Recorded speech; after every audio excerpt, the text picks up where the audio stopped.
Halo guys, balik lagi bersama gue Kak di sini dan Hansen. Hansen sini, Hansen. Mana Hansen? Nih Hansen.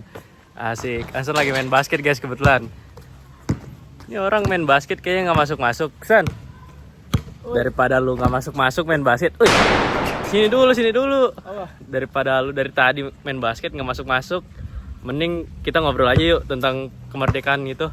Tentang proklamasi. Proklamasi. Iya, awal mula kita proklamasi itu kayak gimana? Boleh deh. Nah, ayo gas kita ikutin. Nah, sebelum gua menceritakan lebih lanjut tentang persiapan kemerdekaan proklamasi tersebut, gua mau kasih satu fakta menarik nih, Sen. Apa tuh? Kalau ternyata ya, kita itu dibantu oleh salah satu reporter dari Australia, Sen. Namanya itu Kingsley Martin, Sen. Kingsley Martin. Iya, jadi dia itu membantu kita sebagai warga di negara Indonesia untuk menyatakan bahwa negara Indonesia itu telah merdeka nih, Sen. Jadi dia seorang wartawan reporter tersebut dari Australia menyebarkan nih, Sen, dari radio Australia untuk menyebarkan bahwa Indonesia telah merdeka nih, Sen. Oh, berarti itu ibarat kata dia ini ya bantu Indonesia lah ya. Nah, iya betul banget nih, Sen. Nah, lu ada fakta menarik lagi nih, Sen? Udah gini aja sih, kalau betul? misalkan lu kan tadi udah ngasih informasi. Iya. Gimana kalau misalkan gue juga kasih informasi ke lu, Lep? Betul Nih, Lep, gue ada sesuatu nih, Lep, dari lu nih, Lep. Jadi yang gue tahu itu ya, awalnya itu kan Indonesia, lu tahu sendiri lah ya, kalau Indonesia tuh waktu itu dijajahi oleh Jepang kan. Iya sih. Nah, betul. pada waktu itu juga Jepang itu udah lama lah untuk menjajah kita gitu. Berapa lama itu ya? Lama banget lah ya. Nah, terus tepatnya pada tanggal 6 Agustus. Nah, Jepang ini karena dia itu dibom oleh sekutu, lu tahu nggak peristiwa yang Hiroshima Nagasaki ya, itu, San? betul, Hiroshima Nagasaki itu dibom oleh sekutunya yaitu Amerika. Nah, makanya dari itu, Lep, semenjak kejadian itu kan lu juga tahu sendiri lah, Hiroshima Nagasaki itu kan tempat Jepang itu yang lumayan gede lah ya. Gue pernah lihat videonya, buset, bomnya banyak banget. Iya, udah gitu gede banget kan ya. Iya, betul. Nah, terus karena kekalahan itulah Jepang, makanya dia menarik mundur pasukan dari Indonesia untuk ke Jepang sendiri, Lep. Iya, jadi gitu. Itu jadi kesempatan Indonesia buat melakukan proklamasi juga ya, Sen ya? Betul. Nah, kalau nggak salah nih ya, Sen ya, tentang wartawan nih, kebetulan gue wartawan lagi nih, Sen. Apa tuh? Nah, waktu itu teks proklamasi Indonesia itu diketik oleh salah satu wartawan Indonesia nih, Sen. Tahu nggak tuh namanya siapa? Siapa? Harusnya sih lu udah tahu sih. Sayuti Melik, Sen. Oh iya. Dia itu reporter dari Indonesia yang dimana dia membantu kita lah untuk membantu Pak Soekarno untuk supaya Pak Soekarno itu bisa melakukan proklamasi, Sen, karena dia mengetik teks proklamasi tersebut, Sen. Tapi nih ya, gue pernah baca juga tuh, Lep, dari artikel mana gitu, gue lupa. Nah, katanya itu kalau misalkan rekaman proklamasi yang dibikin oleh Indonesia itu sempat dicuri, Lep. Aman dari pihak Jepang sendiri. Nah, jadi kira-kira pada waktu itu tuh lu tahu sendiri lah ya, dulu kan masih zaman teknologi masih belum terlalu lengkap banget ya, kayak zaman-zaman sekarang. Jadi kayak masih berbentuk kayak dokumen gitu, masih berbentuk fisik lah. Nah, waktu itu tuh sempat dokumennya tuh diambil, Lep, dari pihak Jepang. Cuman karena pihak Indonesia sudah mengetahui hal itu, makanya pihak Indonesia juga merebut lagi. Nah, makanya bisa? Nah, ngerebutnya lagi tuh dimulai dari pahlawan-pahlawan di Indonesia juga, Lep. Jadi mereka tuh mulai melakukan perlawanan lah, Lep, untuk dari pihak Jepangnya sendiri, dan itu juga setelah proklamasi. Jadi proklamasinya ini bukan berarti kita sudah bebas 100% dari penjajahan. Iya sih. Nah, yang gue tahu juga ya, Lep, ya, kalau misalkan kita benar-benar merdeka itu pada tahun 1949, Lep. Iya sih, kalau nggak salah kan Prabowo juga pernah bilang tuh kalau dia lahir saat Indonesia merdeka. Betul. Tapi kan waktu itu kan Prabowo masih dicapnya bohong lah gitu. Iya. Mereka, Pak Prabowo dibilang nggak terlalu mengerti sejarah, Sen. Iya, padahal sebenarnya mereka sebagai netizen tuh yang nggak terlalu mengerti sejarah, Sen. Karena sebenarnya itu Indonesia merdekanya itu ya tahun 1949 sampai 1950 nih, Sen, ya kan? Lu ada fakta lagi nggak? Kayaknya lu pegel nih, Sen, ya megangnya. Ya udah, kayak gue gantian ya. Nah, jadi kita lanjut aja nggak sih, Sen? Langsung ke pembahasan intimnya, yaitu bagaimana teks proklamasi ini dijalankan Sen. Boleh. Nah kita langsung nih ya, gue langsung memulai dengan pembicaraan bahwa sesungguhnya tuh ya Sen ya. Iya boleh. Kayak misalkan Wikana, Chairul Saleh, terus Sultan Syahrir. Aduh, gue hampir lupa tuh kebetulan tuh.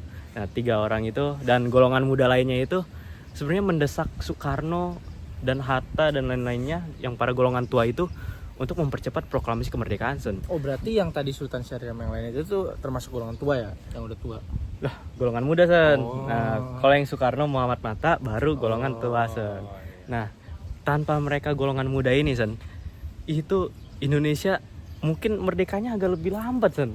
Iya, karena kan setahu gue juga waktu itu Soekarno itu masih di bawah naungan Jepang juga ya. Iya, jadi, betul. Dia mengiranya karena takut terjadi apa-apa juga kepada Indonesia, makanya dia takut-takutan. Nah, iya jadi para golongan muda ini tanpa adanya sangkut paut dengan Jepang, mereka tuh langsung mendesak para golongan tua ini Sen, supaya golongan tua ini langsung melaksanakan proklamasi yang ada Sen. Karena kapan lagi kan kesempatan Indonesia merdeka waktu itu ya kan. Iya kan sayang banget itu kan kalau disayangkan. Nah terus juga yang gue tahu itu kan dari peristiwa tersebut kan golongan muda itu ibarat kata sejarah itu membangun sebuah peristiwa Rengas Dengklok namanya. Nah peristiwa Rengas Dengklok ini dilakukan oleh golongan muda untuk menculik Soekarno.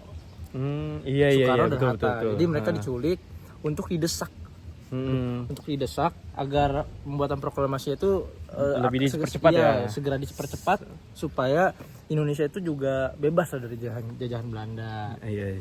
Selain Belanda, Jepang dan lain-lain lah guys ya. Pokoknya bebas lah dari segala penjajahan. Iya. Nah, lu tahu nggak sih Sen, kenapa mendesak para golongan muda itu mendesaknya cepat-cepat? Nah kebetulan itu gue nggak tahu tuh kenapa. Nah, kayak yang tadi fakta menarik yang pertama tuh, yang tadi kita awal-awal itu karena kekalahan Jepang pada Perang Dunia Kedua Sen. Jadi Jepang itu kan kayak yang lu bilang tadi juga kan, Jepang itu kalah sama Sekutu. Ya. Nah, ngomong-ngomong nih ya, rumusan teks proklamasi itu dilakukan di mana sih Sen? Oke, dari yang gue tahu ya Lep ya. Dari yang gue tahu itu dilaksanakannya itu di rumah tempat kediaman dari Laksamana Maeda. Lu tahu nggak sih itu siapa? Oh, itu kalau nggak salah salah satu orang dari Jepang ya? Iya betul, dia itu salah satu Laksamana dari Jepang yang dia itu berimpati atau bantu Indonesia lah. Nah, disebut juga dari rumah Laksamana Maeda tersebut adalah safe house atau enggak rumah yang aman untuk dijadikan tempat rumusan dari proklamasi tersebut Lep. Oh iya, kalau nggak salah ya, gue tahu tuh kalau nggak salah alasannya kenapa Laksamana Maeda rumahnya itu dipilih. Nah kenapa tuh? Nah karena kan Laksamana Maeda ini kan orang Jepang ya kan. Ya. Nah waktu itu kan kebetulan Jepang lagi mendesak Indonesia untuk menjajah kan. Jadi Soekarno ini mempunyai logika yang lebih atau pemikiran yang lebih bahwasanya kalau misalkan misalkan gue Soekarno, gue bakal nyari salah satu orang Jepang supaya nggak ada kecurigaan lebih gitu Sen, bahwa akan dilakukan sebuah perancangan teks proklamasi gitu Sen. Dan juga ya Lep ya, kalau kita udah membahas ke dalam sini lah ya, berarti kita udah masuk proklamasinya. Gue cuma mau kasih tahu doang. Lu tahu nggak tempat dari pembacaan proklamasi itu di mana tuh? Nah, pembacaan proklamasinya itu di Pegangsaan Timur, nomor 56 di Jakarta, tepatnya pada jam 10 pagi. Oh iya, kalau kita misalkan 17 Agustus, kita suka lihat di TV-TV tuh ya. Iya. Kalau misalkan pada yang bawa motor kayak bawa mobil kayak disuruh berhenti dulu guys. Pada jam 10 untuk menghormati lah.